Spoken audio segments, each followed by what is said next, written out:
Time now for Top That Trade. Phil Flynn, a Fox Business Network contributor, stars in our show today, along with Alan Nuckman, also a star and an options trading pro. Good to see you guys. Here we go with round number one.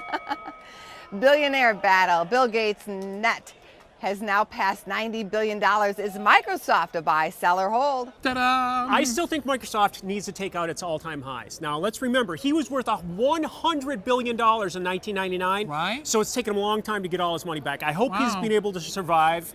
Right. Microsoft has an upside target of 64. It traded for 8 months in a sideways range. So technically, there's still more upside. I'm looking for the Dow to get to 20,000. Which is about 8% above where we are now. So where does that going to put Bill's net worth there?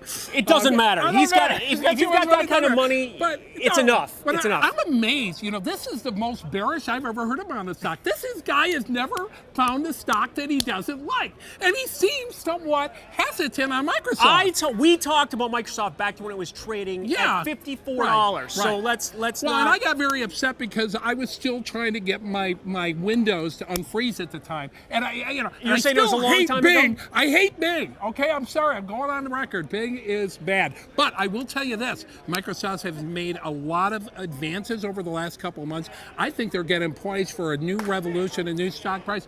I don't care how much this stock has gone up; it's going to go up a lot more. They've made some very good strategic acquisitions. They're working with different companies. They're going to be huge in China. On to round number two, Mylan to moment. EpiPen maker Mylan was in the news all this week over that price hike. Will it drag down pharma and biotech stocks? Pick up sick play. Well, I think that if Hillary Clinton gets in office, I think all pharma stocks are in trouble. Let's face it, these companies are going to be under a lot of pressure with more regulation, and rightly so in some cases. In this case, you have a life and death drug. They've raised the prices pretty dramatically. Free markets.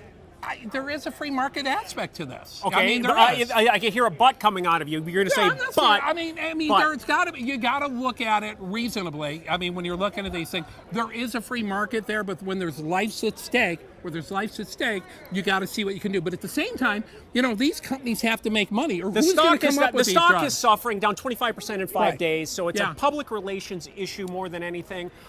Pigs and hogs. How does it say?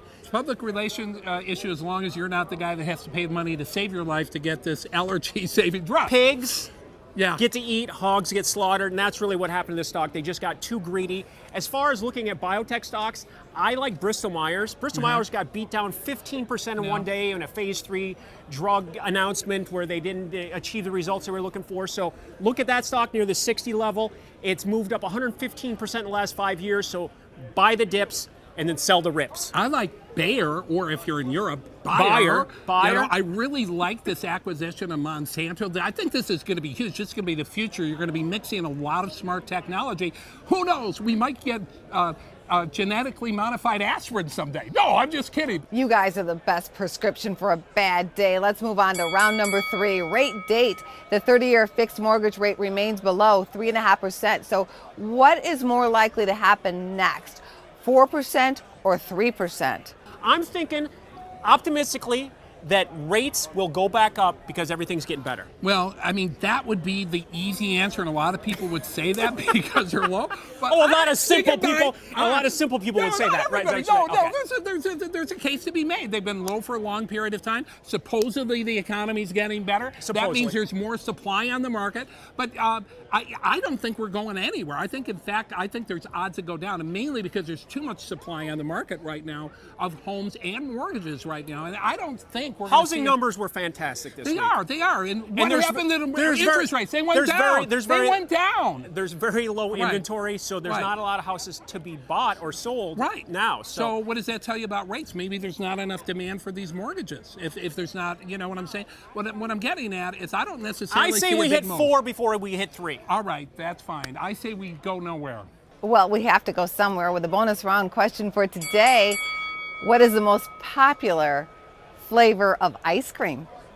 Neapolitan. Ha! It's got all 3. You can pick that if you want. I'll give it back. Neapolitan. No.